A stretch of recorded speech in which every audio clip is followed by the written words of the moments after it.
Hello' দাদা, আজি 25 তাৰিখ হ'ল। বাইকৰ EMI দিম কৈছিল, 3টা পেণ্ডিং হ'লগৈ। আজি কিবা এটা কৰি দিয়ক। এই মাহতে দি দিম দিয়া। অ' দেউতা, আজি যে আমাৰ মায়ে মাংস আনিছে এতিয়া। বাহ, মই যাওঁ নেকি?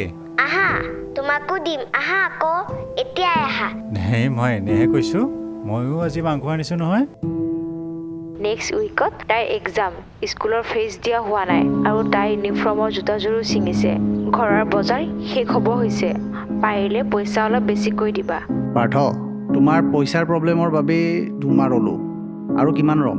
যদি বেছি অসুবিধা হৈছে ৰুমটো খালী কৰি দিয়া। আপুনি মোক কৈ দিয়কচোন কাক গৈ লগ কৰিব লাগে। ইমান দিনলৈ ৰৈ থাকিনে কোনোবাই বেলেগক দি দিলে। শুনা নাপায় নেকি? ইমানকে ৰখাব কৈ আছো, ক'ত লৈ গৈ আছিল? হেল্ল' দাদা, হেল্ল'। তোমাক বেয়া পাইছো, যোৱা।